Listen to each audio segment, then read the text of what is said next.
Hello students. I am Vidya from English Magaz and welcome to today's lesson, The Enemy by Pearl S. Buck, Chapter 4 in CBSE Class 12 English Core Book Vistas. This is the lengthiest chapter in your English curriculum. This chapter delves into the complex moral and ethical dilemmas faced by Dr. Sadao Hoki, a Japanese surgeon, during World War II. As we explore Sadao's struggle to reconcile his duty as a doctor with his loyalty to his country, we will examine themes of humanity, prejudice, and conflict. Let's begin the chapter by knowing a little about the author of this beautiful story. Pearl S. Buck was an American writer and novelist. Born in West Virginia, she spent much of her life in China due to her missionary parents. She became renowned for her best-selling novel, The Good Earth, which won the Pulitzer Prize in 1932. Notably, Buck was the first American woman to receive the Nobel Prize in Literature in 1938. Now, let's have a look at the theme of the chapter. The central theme of The Enemy is the conflict between duty and humanity. Dr. Sadao Hoki faces a moral dilemma when he must choose between his duty to his country and his responsibility as a doctor to save lives, even those of his enemies. The story explores how prejudice and wartime enmity challenge personal ethics and the capacity for compassion in dire circumstances. Through Sadao's journey, Buck highlights the universal struggle of choosing between what is right and what is expected. Now we will begin the paragraph-wise explanation of the chapter. Before we do so, I recommend you to pause and read text on each slide before listening to its explanation. This approach will deepen your understanding as we go through our detailed analysis. Let us begin the explanation now. The author begins the story by introducing the main character of the story, Dr. Sadao Hoki. His house was on the Japanese coast, built on rocks above a narrow beach with bent pines. As a child, Sadao played there, climbing the pines barefoot, inspired by South Sea Islanders. His father often took him to these islands, calling them stepping stones to Japan's future. This instilled in Sadao a sense of destiny and ambition for Japan's progress. Here the author explains Sadao deeply respected his father, who prioritized Sadao's education. Sent to America at 22 to study surgery and medicine, Sadao returned at 30, becoming a renowned surgeon and scientist. His work on a discovery to clean wounds kept him in Japan, along with the possibility that the general might need surgery. Sadao's father's dedication profoundly shaped his career. The story continues. Clouds and fog rose from the ocean, covering the nearby island and beach. Sadao watched as the fog enveloped his house. Soon, he would join his wife, Hana, and their 2 children inside. The fog created a serene atmosphere, symbolizing the tranquility and closeness of his family life, contrasting with the external world's uncertainty. The story continues with Hana coming out to veranda to join her husband. Wearing a woolen hori over her kimono, she stood close to him, silently showing affection. They had met in America and fell in love. However, Sadao made it clear to Hana they would marry only after taking permission from his father. Their meeting at an American professor's house seemed like fate, leading to their marriage arranged traditionally in Japan, despite their modern courtship. In these lines the author explains Sadao often reminisced about almost not attending the gathering at Professor Harley's house, where he had met Hana. Despite the small rooms and unremarkable food, meeting Hana felt destined. Their love grew, and they eventually married, blending traditional Japanese customs with their modern experiences. Their bond remained strong, evident in the simple pleasure of Hana's touch after years of marriage. The story moves ahead. Sadao and Hana were enjoying a peaceful moment when they noticed a black figure emerging from the mist. It was a man, thrown by the waves onto the shore. He struggled to stand but soon collapsed again. Hana and Sadao watched in concern, unsure of who he was or what to do next. This mysterious stranger had disrupted their calm evening. The story continues to the next scene. Hana and Sadao quickly rushed to the man. Although there were fishing villages nearby, the coast where they lived was isolated and rocky, making it dangerous. As they approached, they noticed he was badly injured, with blood staining the sand around him. This indicated that he had endured a tough journey through the dangerous rocks and rough sea. In this scene Sadao closely examined the man, and realized the man was a white foreigner with yellow hair and a rough beard. He was unconscious, dressed in soaked, tattered clothes, and had a cap stuck to his head. Sadao and Hana were taken aback by the realization that he was not just any man but a foreigner, likely in desperate need of help. The story moves ahead. Sadao examined the man's wound, which was severe and fresh, likely caused by a gunshot. The wound had reopened after being struck by rocks, making his condition critical. Despite the danger of helping a foreigner, Sadao's medical instincts took over, and he started tending to the wound, using sea moss to stop the bleeding temporarily.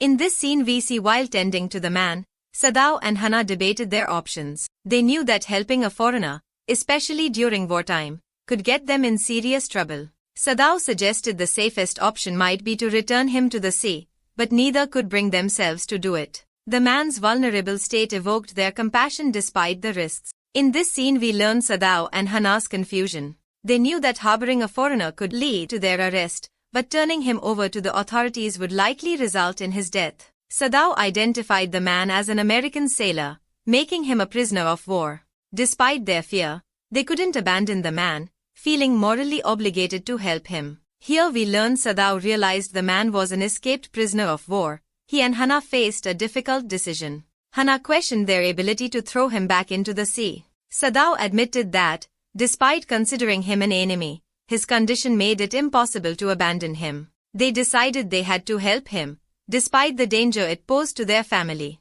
In this section Sadao and Hana agreed to take the man into their home. They planned to tell their servants they intended to hand him over to the police to protect themselves. Despite their fear of the consequences, they decided to care for him temporarily, knowing they couldn't leave him to die. This decision showed their humanity and compassion. In this part we see Sadao and Hana carrying the man into their house. They noted he was very light and frail.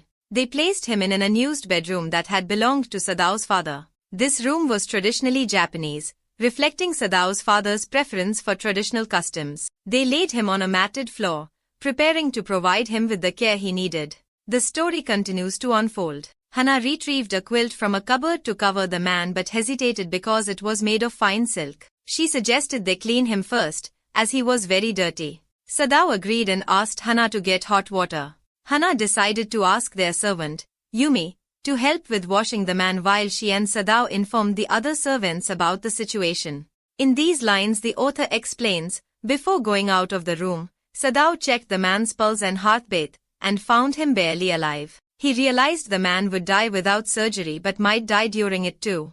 Hana was scared, worried about the consequences if he survived. Sadao pondered the man's extraordinary resilience despite being so young, possibly under 25. The decision to operate was fraught with uncertainty and fear for both Sadao and Hana. In this scene Sadao decided the man needed to be washed before anything else. Hana, not wanting to be alone with him, called for their servant Yumi. Hana felt conflicted. This white man seemed entirely foreign and dangerous. She briefly played with her children before signaling Yumi to help. The situation was tense as they prepared to clean the stranger. In the next scene Hana and Yumi took the baby to bed before heading to the kitchen. The servants were terrified by the news of the wounded foreigner. The old gardener, also a house servant, expressed his superstitions, fearing revenge from the sea for saving the man. Hana, though scared, was not superstitious. She instructed Yumi to fetch hot water despite her fears. In this scene the old gardener told Hana that healing the white man was wrong because nature and the gun wanted him dead, and healing him might bring revenge. Hana, though frightened, dismissed his superstition. She still wondered if helping an enemy was right but told Yumi to bring hot water for the wounded man anyway.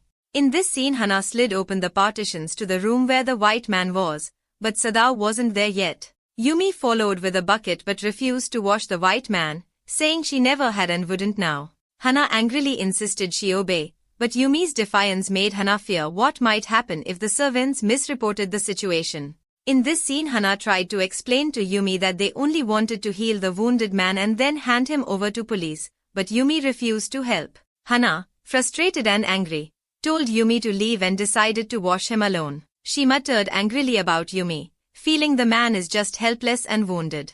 In this scene feeling superior, Hana started washing the unconscious soldier's upper body with a towel. She noticed his skin texture and thought about how he must have looked as a child. She cleaned him thoroughly but was too scared to turn him over.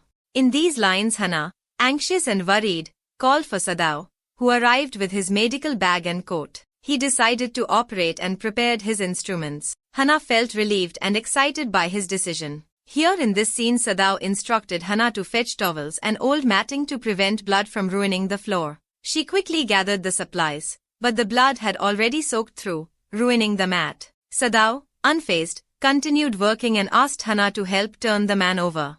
Hana obeyed silently, showcasing the urgency and gravity of the situation as they worked to save the injured man. In this scene, Sadao continued working on the man's wound, and Hana informed him that Yumi refused to help. Sadao, focused on his task, barely acknowledged this, asking Hana to assist with the anesthetic instead.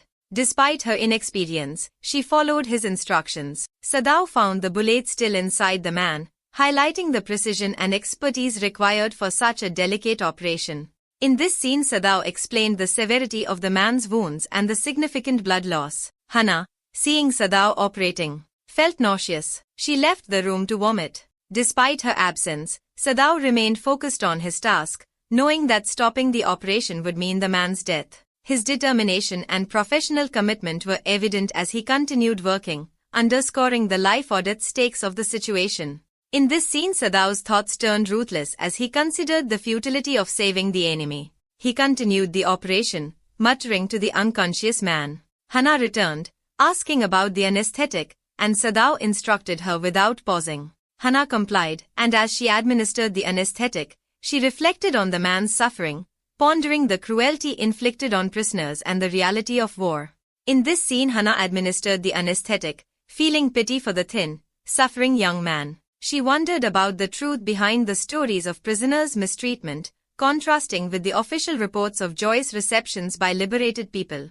Her thoughts turned to the cruelty of men like General Takima, making her fear that the young man had endured torture. She then noticed deep scars on his neck, evidence of past abuse. In this scene, as Hana watched her husband perform the operation, she remembered General Takima, who had beaten his wife cruelly at home, though no one mentioned it after his victorious battle in Manchuria. She wondered if men in power could be cruel to others, fearing the young man might have been tortured. Her concern grew when she noticed deep red scars on his neck, just under his ear. In this scene, Hana noticed the scars and mentioned them to Sadao, but he did not respond. Sadao's instrument struck something hard near the kidney, making him focus entirely on his work. He felt pure pleasure as he delicately probed the body, recalling his American professor's teachings on the importance of knowing the human body completely to avoid committing murder. In this scene, we see Sadao in the middle of operation on the American Navy soldier. Sadao murmured that the bullet was not near the kidney. He always murmured to patients during operations, calling them, "my friend," even forgetting this man was his enemy. With a precise cut, he removed the bullet. The man, still unconscious, muttered in English about his guts. Hana cried out sharply, but Sadao told her to be quiet. In this scene, we learn the American soldier became so silent that Sadao checked his pulse, which was faint but present. Sadao hated touching him and didn't want him to live but saw hope. He told Hana no more anesthetic. Quickly, Sadao filled a syringe with medicine and injected it into the man's arm. He checked the pulse again, which fluttered but then grew stronger. In this scene, Sadao sighed and told Hana that the man would live. The man woke up scared, and Hana felt sorry. She served him since the servants wouldn't. The man, weak and frightened, prepared for something bad. Hana reassured him, and he was surprised she spoke English. She explained she had lived in America. Though he was reluctant, she gently fed him with a porcelain spoon. In this scene, Hana talked about his quick recovery, but the young man remained silent. When Dr. Sadao returned, he found the man struggling to sit up. Sadao scolded him for risking his life by not resting and examined his wound. The young man, fearful of being handed over, questioned Sadao. Sadao finished his examination without answering and covered the man with a quilt. In this scene, Sadao admitted he was uncertain about the man's fate, suggesting he should hand him over to police but stopped the man from revealing his identity. They shared a tense moment before the young man, resigned, turned away. Outside, Hana, troubled by the situation, awaited Sadao, indicating a difficult decision ahead. In these lines, Hana informed Sadao that the servants threatened to leave if they continued hiding the American. They accused Sadao and Hana of favoring Americans due to their time in the US. Sadao refuted this, stating his duty as a doctor to save lives. Despite understanding each other's perspectives, they struggled with the household's growing tension and the servants' cold demeanor. In this scene, we learn the old gardener criticized Sadao's decision to save the man, implying he should have let him die. He reflected on his years of service and the master's teachings, indicating Sadao knew the right course of action but was swayed by his medical pride and skill in saving lives, regardless of nationality. In this scene we learn the cook criticized Sadao's pride in his life-saving skills, suggesting he would save anyone. She cut the neck of a fowl and drained its blood into the roots of a wisteria vine, demonstrating her practical approach. Yumi, the maid, worried about the children's future if Sadao was deemed a traitor. Their conversation reflected their fears and practical concerns for the family's safety.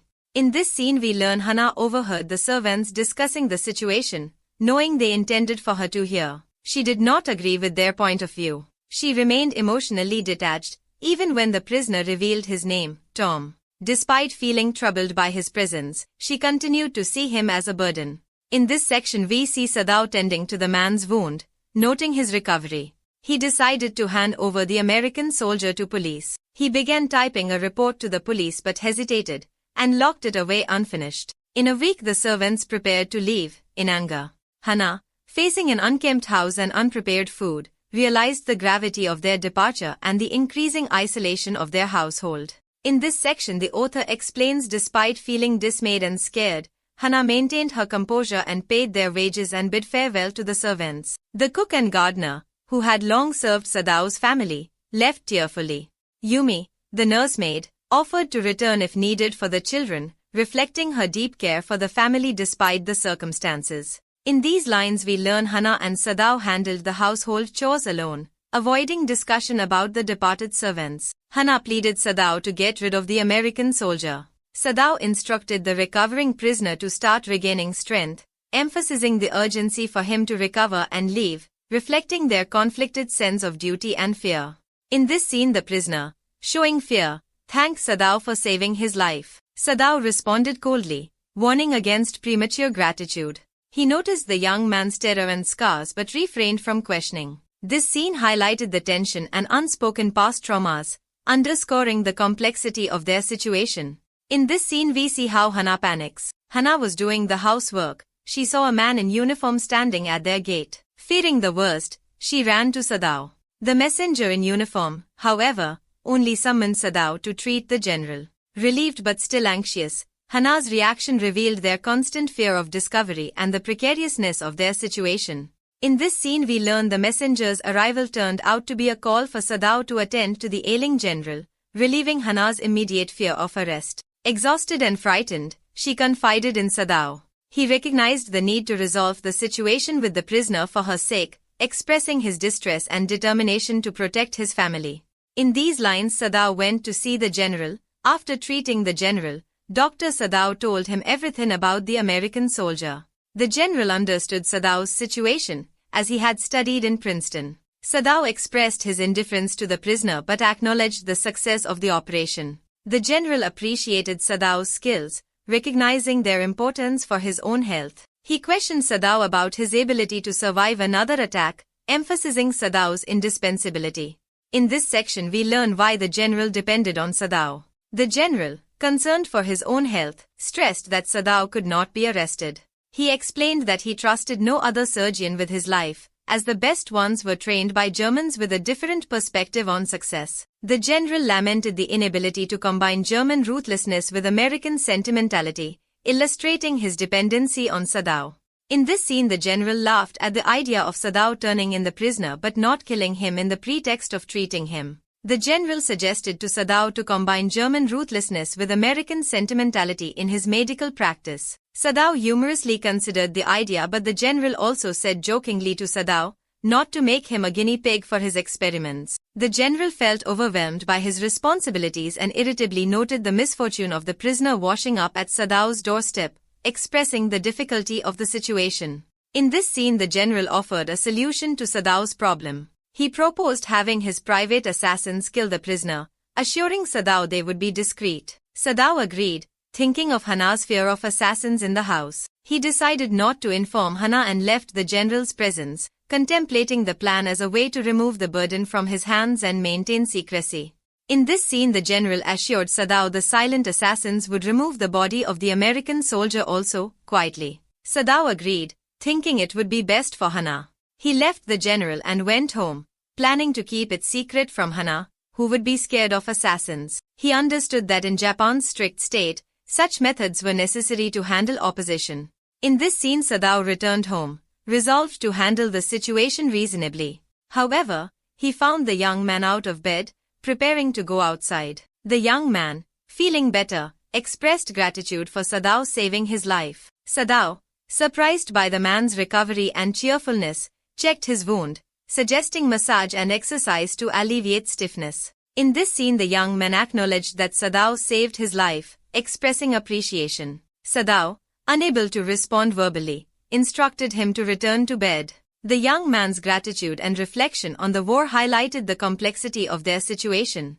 Sadao helped him back to bed and said goodnight, illustrating the tension and emotional struggle Sadao faced. In this section, the author explains Sadao slept poorly, repeatedly waking to imagined sounds of intruders. In the morning, he checked the guest room, finding the prisoner still there, sleeping peacefully. He reassured Hana of the prisoner's recovery. The tension in the household remained, and Sadao continued to grapple with the ethical and practical implications of the situation. Sadao slept slightly better but was startled by a crash, causing Hana and the baby to wake. He restrained Hana from investigating, sharing his fear. They waited in silence, but the next morning, the prisoner was still there, in better spirits and health. Sadao realized he couldn't endure another night of fear and tension.